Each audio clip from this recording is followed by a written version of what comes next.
Today, you are who you are today. See? You're still me, but you're a newer version.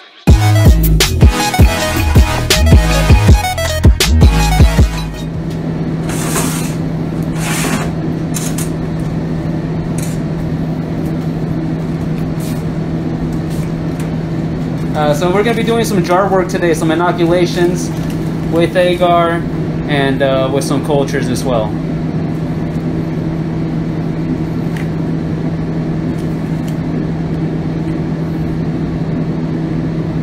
Pretty. Look at that thickness.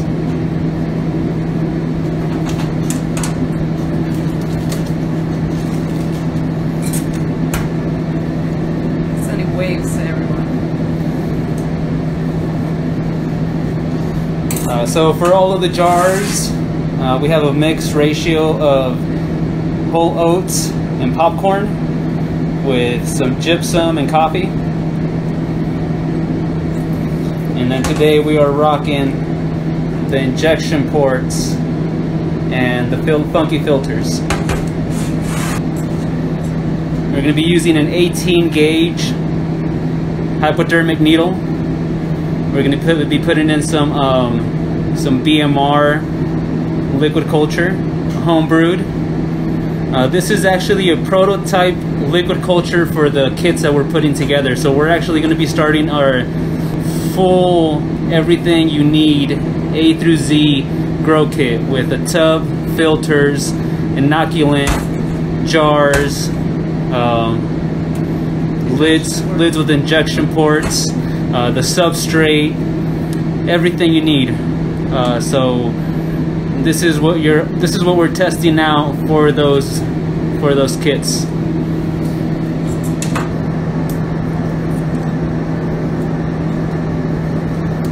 And as you guys know, my wand, my favorite tool.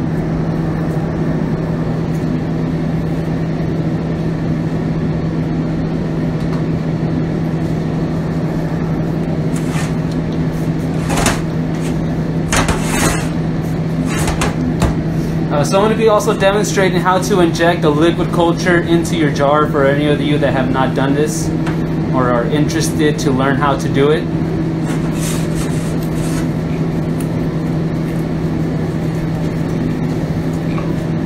First thing first, clean your tools, clean your equipment. Make sure you're working in a sterile environment. I have my flow hood. This is my flow hood there. If you do not have access to a flow hood, you can also use a still air box. Another thing that I've been noticing, people are making glove boxes, and it could work. A glove box can definitely work, but the potential for contamination inside of a glove box is higher than if you just work inside of a simple still air box.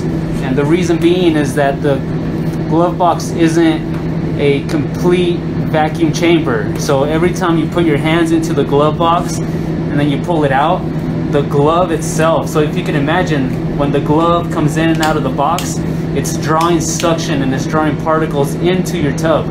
So you're allowing contaminants to flow into your tub. So just be wary of that. Whoever's intending on making a glove box, not to say that it doesn't work, they absolutely do work, and it's a better tool than just doing it out in the open for sure. But a simple box with 2 holes in it is better than a box with 2 holes and 2 gloves attached to it.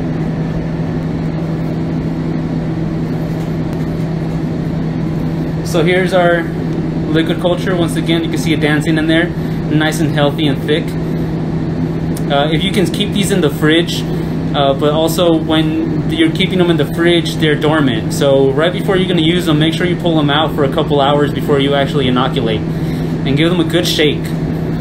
Give them a good shake and break up all that mycelial mass in there that's suspended.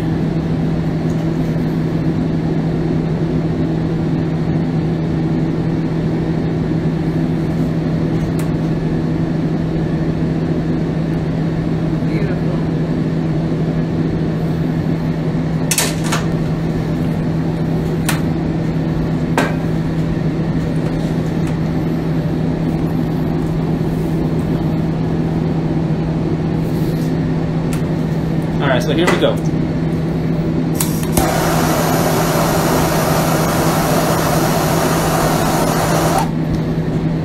It's very important to sterilize your needle with heat, open flame.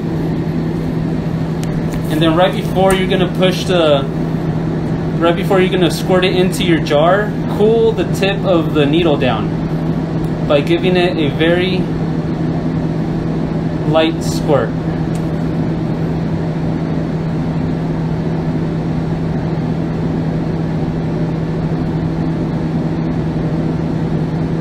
There you go. So that'll cool your needle down, and it'll prevent the self-healing port from melting on you. And now whenever you're using these ports, there is a little target, there is a little bullseye. I don't know if you can see it. Can you see it? There's a little bullseye right there. The hole on the inside of the self-healing port is, I believe, 6 millimeters. And these injection ports are actually 12 to 13 millimeters. So they give you a really nice seal. So there is no adhesive that goes into this when you're making these. And you'll see right now, I'm gonna stab this in. And I've already pre-cleaned the surface of this.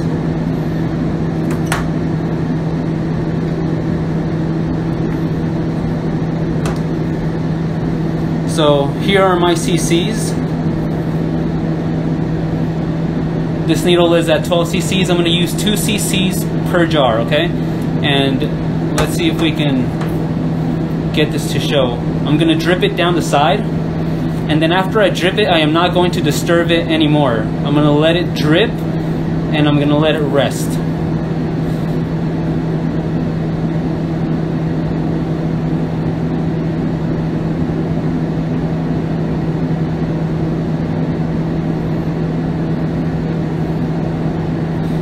There you go. And so whenever I'm drawing the needle out, this filter here is going to allow any negative pressure to suck in clean filtered air that's coming from my flow hood. Okay, so there you have it. I am just going to inoculate the one side of it with 2 cc's, and as you can see it's dripped the liquid culture down into the jar. And over the next couple days, this liquid is going to absorb back into the grain and inoculate the inside of the grain. And I'll keep you guys posted on this. So once again, guys, once you heat sterilize your needle, give it a drip.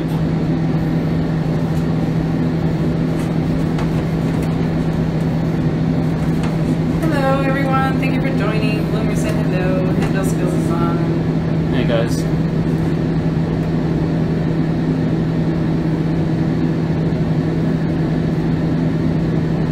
For anyone just joining, we're doing jar inoculations with some liquid cultures. And again, guys, always press the needle up against the side of the glass.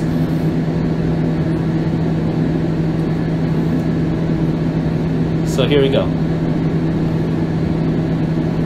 1 cc,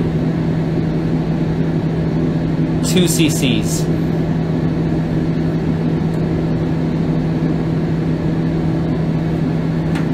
Can you see that? There's some of that liquid culture hugging the side of the glass jar.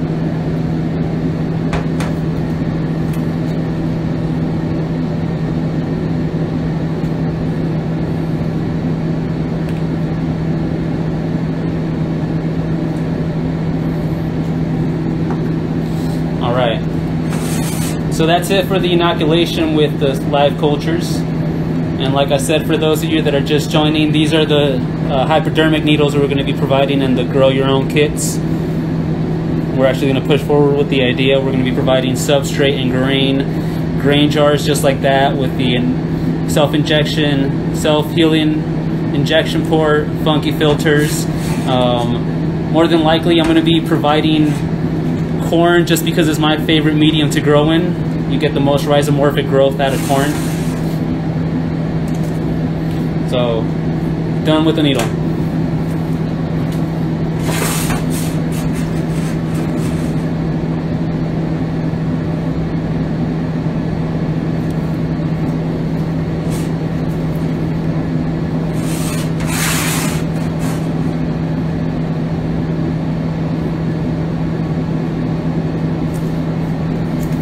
Also, when you guys, when you're done with this guy, don't shake it.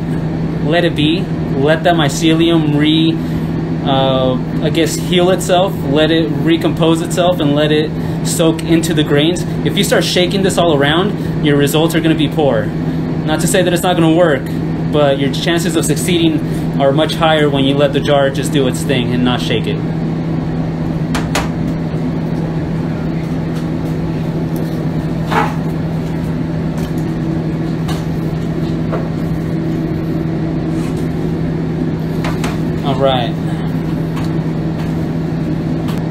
All right, so today on the menu we're gonna have some B+. We have some Pink Buffalo. We have some KOH Super. We have some Golden Teachers. We're gonna have 2 more BMRs. We're gonna have some Treasure Coast. We're gonna have some Apes, some White Teachers, some Huatla, and some Melmax. So we have a full menu today for y'all. The rest of the work is gonna be Petri work. Look at that. That's its baby mushroom. Endo Skills asked, so you're going to be making kits available? Yeah, we're going to be making kits available for y'all. For anybody who's interested in cultivating your own. Shout out to my boy Mavcelium for providing these beautiful plates. Really vigorous. That is too cute. Cannery join. Cannery, hi Cannery. Supreme G42, that's me. Handle Skill said thank you guys. Yeah, for sure. We do get a lot of requests for the grow kits, but we take our time to develop each product that we put up for sale before we just throw it on there. We want to make sure that everything we offer is of quality, it's clean, it's good product, so we take our time developing each one. You know, so many ideas have just been put on back burners because they don't work out as expected. Yeah. Cannery asks, is there a grain and bulk combo deal? You know what? If for all of you guys that are following on the site, for any of you guys that are site members, we are going to be hosting a summer solstice sale, and we are going to be offering 20% off, and we could probably do a combo deal. Yeah. 1 bag and one bag of grain. It's not on the site. We'll write it down. We'll definitely write it down, and we'll put it into the works. Look at this horrible job. This I poured this plate way too cold and it got all lumpy. Look at that. That's funny. It looks like it should drip down. Yeah, that's a horrible pour job.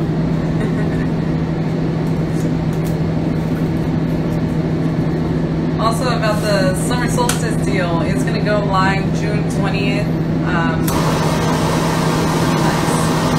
We're not big on all the crazy holidays, like the Memorial Day sales and all that, but we do like to honor the 4 different solstices, the 4 different seasons of the year, so those will be the times that we offer discounts and sales on our site. However, these are going to be available to site members, so if you haven't yet, I would suggest you go subscribe on the site, and you'll start getting the emails with those promotions coming up soon here, and they'll go live and ready on June 20th, so that'll be fun. Skating Big 16 has joined. Hello. So here I'm just cleaning the whole dang thing. Very aggressive mycelium that already sprouted a mushroom.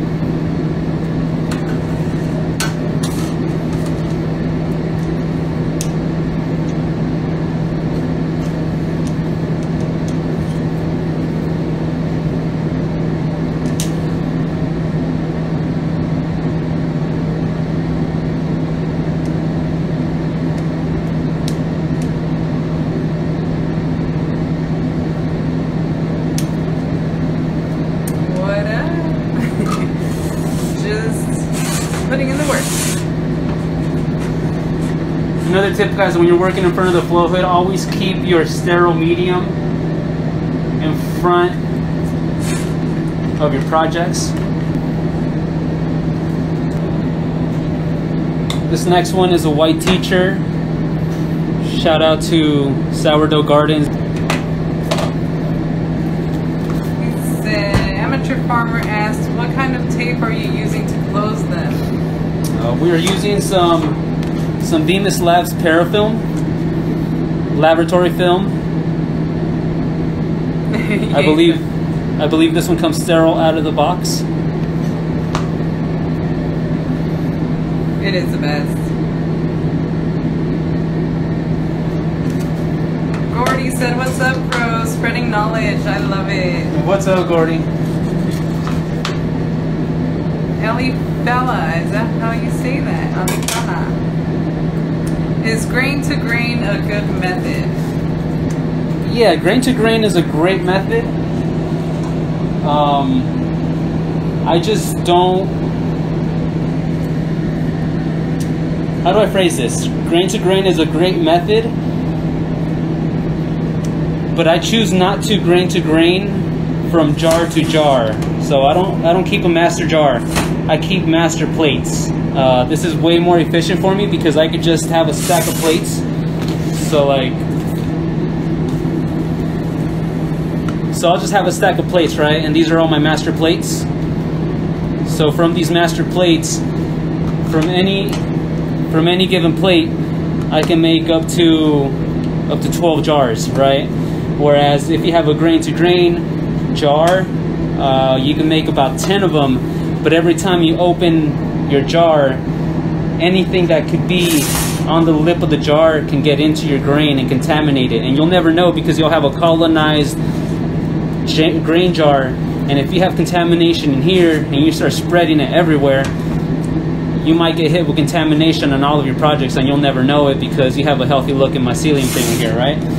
But if I keep this plate closest to the grill of the flow hood, I know that the air is 100% clean and sterile and is pushing the air out. And then I also take precautions. I also make a lot of transfers. So you'll see me make transfers of all these plates just to make sure that everything stays clean and healthy. And then if something does contaminate, if I know that I pull the wedge off of this and put it into this jar, and this jar goes bacterial or it grows mold or anything happens like that, then I know that the plate was a culprit. Another thing that's beneficial is that I'll know what's growing on each plate, and if the plate starts to contaminate and I know that the donor plate was what was dirty, then I know that all of my projects are going to be dirty and I can just scrap it right there and then, and I don't have to go through the whole process of failing and losing a bunch of grain jars and stuff like that. Very true. But it's grain to grain is a great method. I go grain jar to bag, but never grain jar to grain jar. I did start off grain jar to grain jar, and it works, but it just takes up a lot of room that way as well. These by far have been my favorite to work with. They're leak-proof jars, so you're assured 100% that it's going to be contaminant-free. There's a very tight seal on there.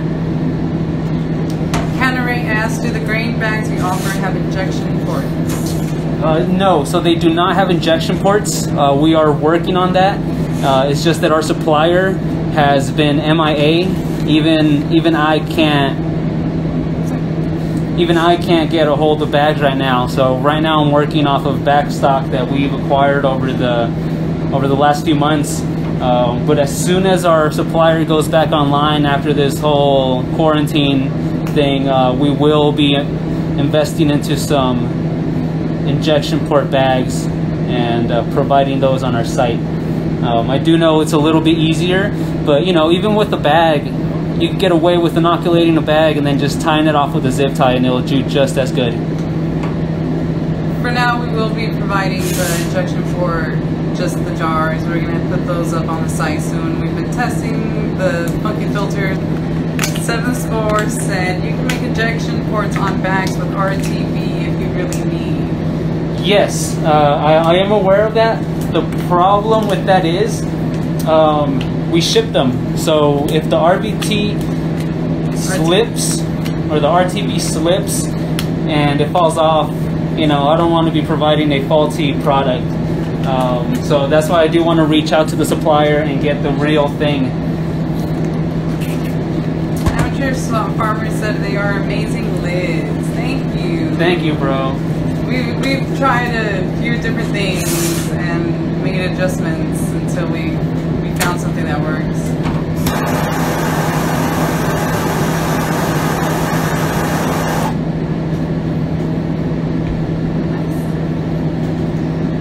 So back to over here. So I'm not making a clone of this. I'm not making a transfer out of this plate. I have some really nice fruits coming out that I'm going to be cloning and working on. So I'm just going to let this thing air cool. Thank you all for joining. Thank you for tuning in. Thank you for hanging out. Thank you for all the questions. Thank you for the support and the love. The Magical Phoenix asked if you can store colonized agar in room temperature.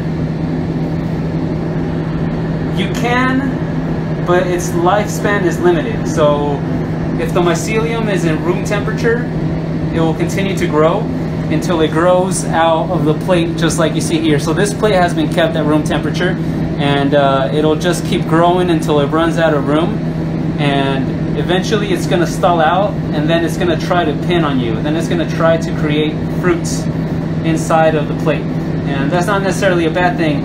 But then what will happen is you're going to get spores on here. So if you're working on an iso culture, it's not going to be isolated anymore because you're going to have a bunch of spores dropping everywhere. Another thing is that the mushroom tissue itself will start to decompose and rot. So your mycelium might not be so viable if you have some rot going on.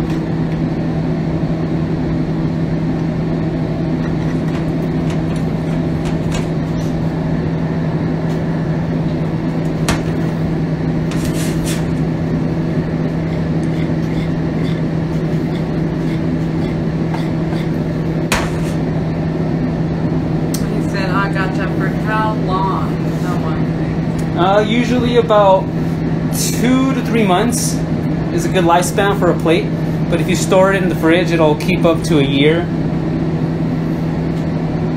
And he said, thanks for giving out all these tips. Yeah, for sure, as I learn them.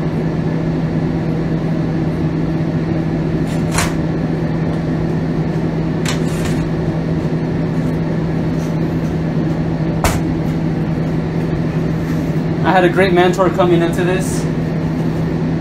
Someone who's willing to go the extra mile to provide me with all the information that I needed.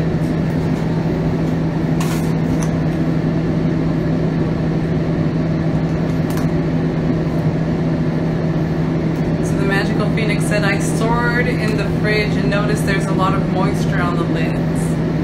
Okay, if you're storing them in the fridge and you're getting a lot of condensation on the lid, one of two things can be going on. Either the agar itself is starting to dehydrate and the condensation is building up on top, or you might have a leak, a tear on your actual parafilm, so you might want to check that out. And then a good thing to do is, if you have condensation on the lid, is take a hot pot, not a hot pot, but a hot coffee mug, like boil some water, put it in a mug, and then place it right on top of your plate. And what will happen is it'll cause the condensation to come back down onto the plate, and then you'll end up with some clear looking plates again. So that's just a tip if you want to get some cleared up lids. So that was the white t-shirt. Up next I have Melmac. This is a thick penis Melmac.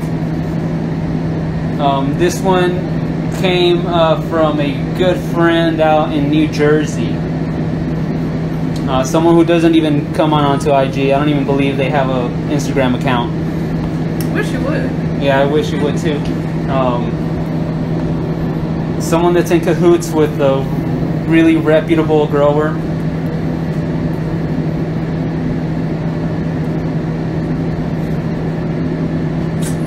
But this culture here has been famed to produce some like 230 gram fruits. So you're talking about big old chunky fat fruits, and they're from the penis envy lineage. So the magical phoenix also asks if too much condensation is bad. Not necessarily. The only time condensation is bad is if it came from an outside source. So if your plate didn't sweat and get the condensation on the lid, if you actually had condensation from an outside source, then it's a bad thing. But most of the time it's not. What's going to happen is your agar might be a little bit dehydrated, but whenever you drop this agar that's colonized into a jar that's completely hydrated, it's going to rehydrate the mycelium, and the mycelium is going to get a kickstart again. Anyone just joining, thank you guys so much for joining. This guy is doing agar work, inoculating all kinds of jars, giving out tips. Doing the thing.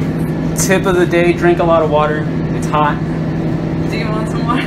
We have No, I'm okay right now.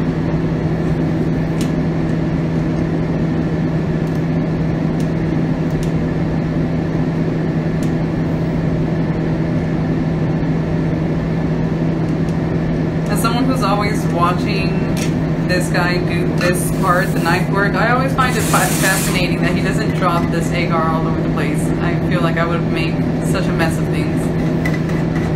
It's sad to see some agar fall. Especially when you're down to like your last quarter of a plate. Buddha Farmers join. Do you need a scalpel? I just have an Exacto knife. Exacto knives work. Problem with an Exacto knife, I started with an Exacto knife. Exacto knives work. The problem with the Exacto is that they have those little screw hinges on here. So when you start to get into your agar work, if you get some agar inside of that little crease and screw mechanism, it'll start clogging up on you. And even when you go to spray it down with isopropyl alcohol or something, or you go ahead and start sterilizing with flame, it's going to start to gunk up on you. And the last thing you need is for you to go and stick a plate, and when you stick the plate, some debris falls into your project. So that's the reason that I don't use them, but they work. But if you can buy one of these tools, man, it's like space titanium or something crazy. You can torch it, it will never fail on you. And they go great with these number 11 scalpels. I love these things. I've paired it with this blade remover. As you can see, there's a lot of blades, and they've all been used with this scalpel here. The pack of scalpels looks like this. They're gamma ray sterilized surgical blades. You could go operate on somebody with these blades. That's how good they are.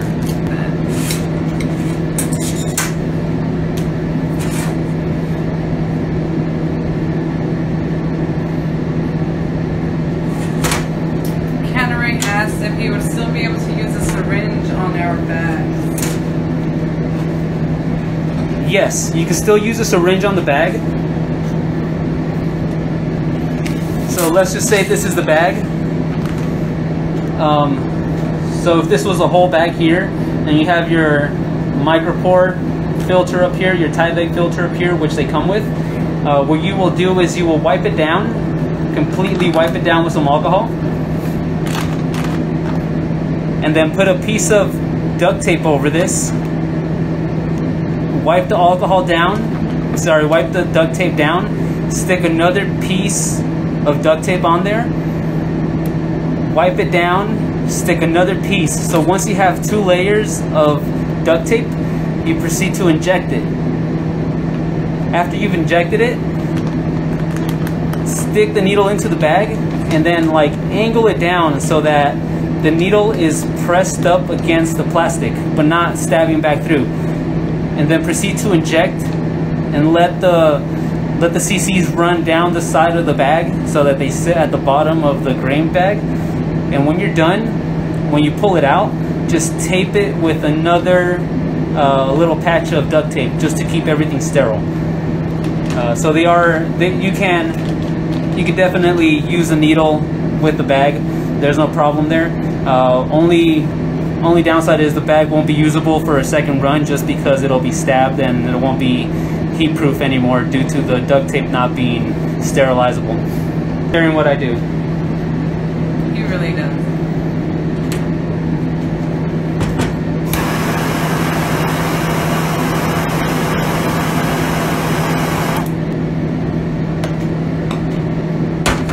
Skills asked, what are ideal temperatures and lighting for jars when inoculating?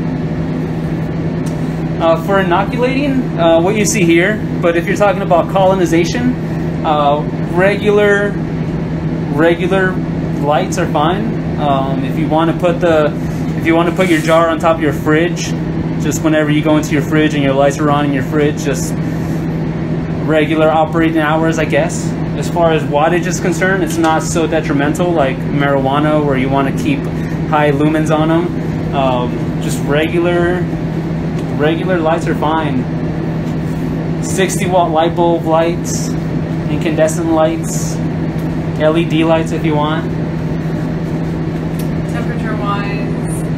Temperature-wise, you want to keep it mid-70s to low 80s.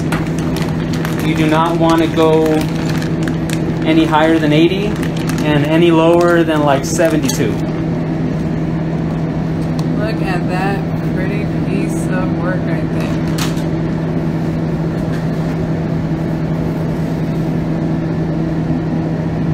Beautiful. That's brain power. The Magical Phoenix asked, how many cc's of liquid culture can I put in a 2.5 pound of oats? 2.5 pounds of oats. You could put up to 6 cc's into that. You don't have to go overboard. Really, less is more. As you saw, for those of you that were in here when we started the live, I injected a jar, and just what dripped down and pooled at the bottom is enough to get the bag started. And then once your bag is started, give it about 2 weeks, and when the mycelium starts to run, you give it a little shake, and then all of those grains that were inoculated with the initial drops of LC are going to become inoculation points and distribute all around your bag.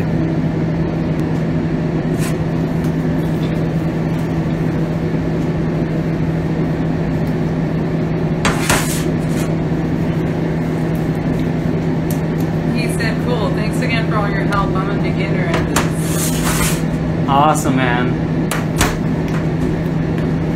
Welcome to the club. Can you show one of those Agar dishes? Yeah. So these are our charcoal plates.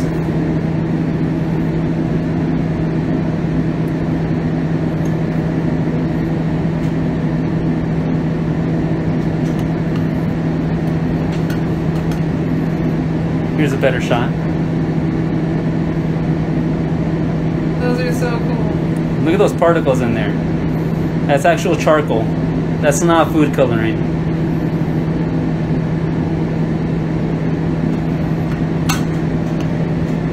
Oh, Ali Fala, he's from Iran. He says, I wish I could buy several different breeds from you.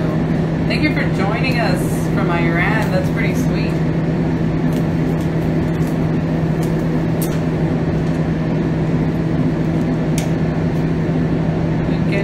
Kudos on your dishes. They're cute. Thank you.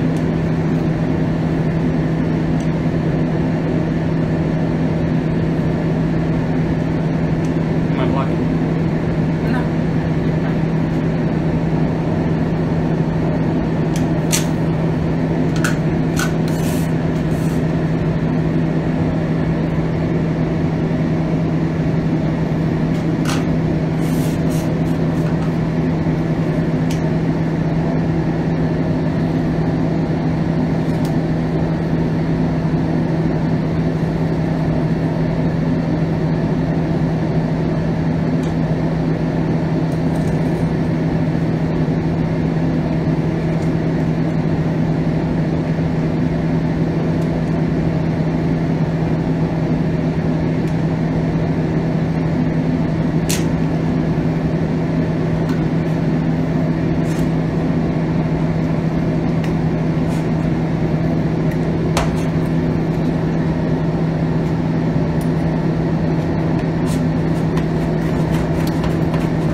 Flowhood when I start doing Agar?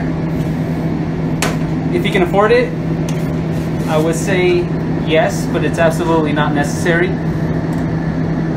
A simple still air box will do the trick. And actually, if you get good at pouring Agar in a still air box, then you know that your sterile procedures are on point. So we do have a YouTube channel. Right now we have, I think, 2 videos, working on the 3rd one. Hopefully working on the 4th with this live. It's just one of those things that gets put on the back burner when you've got mycelium running your life. But we are definitely working on building that channel up.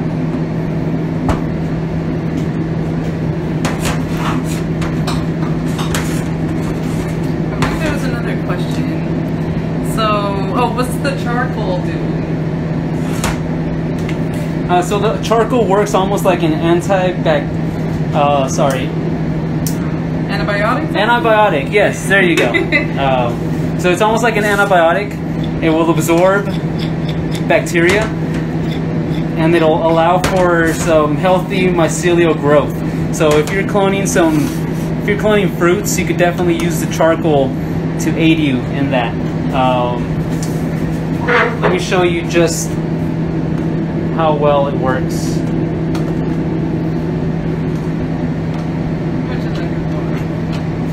So here are some samples.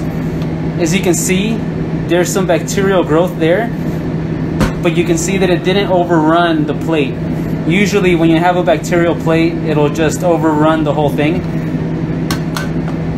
And these are cultures that I'm working on cleaning up, but if you can see there, the contamination just completely stalled, and it allows for some beautiful rhizomorphic growth. So that is a benefit of charcoal. If these were on a regular plate, they probably would have been completely overrun with bacteria and just completely useless. You still have to clean them up, of course. You can't just depend on the charcoal to do all the work for you. You still have to clean them up and do transfer after transfer to make sure you outrun the bacteria. But this is one of the benefits. You can have contamination on the plate, but you could definitely beat it out. I gotta say, that's pretty impressive. Cannery, what's the difference between corn and rye grains? The difference between corn and rye is more expensive. It's a little bit harder to come by. It is definitely a better growing medium. It's definitely more nutritious simply because it's smaller, and the smaller the grain is, the faster it can be inoculated and be consumed by that mycelium. But it's also a harder grain to work with because it's easier to overhydrate and burst. And when I say it's expensive, I get my corn, I'd say anywhere from like 48 cents to 63 cents a pound. It's been a little bit harder to get corn lately, but if you find some rye berry, you're probably looking anywhere from 68 cents all the way through 75 cents per pound. So that is the main difference. It's a little bit harder to find, but if you do find it, it is more nutritious. By the way, we do have on the pickingfruits.com, we do have a forum that we have a thread that's specifically all about the grains and differences and the pluses.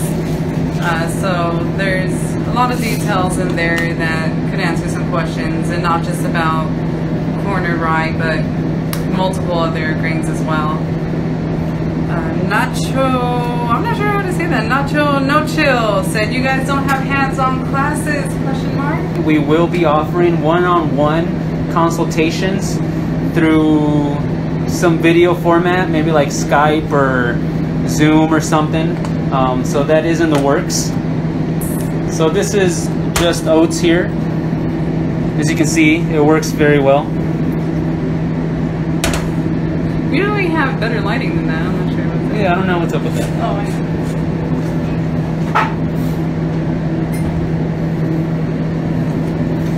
I like oats because it has a nutritional husk, and then you have the belly of the actual oat itself. I don't know how well you can see that.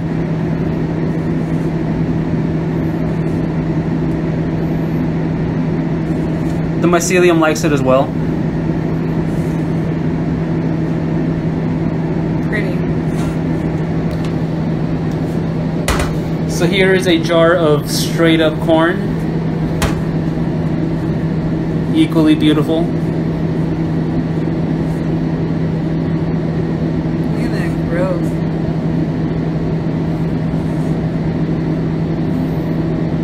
It's completely popping. It's loving this.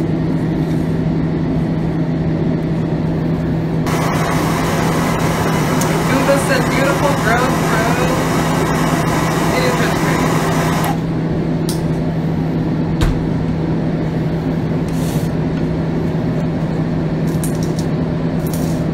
pretty. Is sunflower any bad with wild birdseed spawn? No, I like it. I don't ever, when I do some wild birdseed, I never remove any of the sticks, any of the sunflower seeds. I don't remove anything. I just soak it and let it be. When you go to sterilize it, the sterilization is going to kill any bacteria in your grain. Everything that's in there is good enough to help your mycelium grow.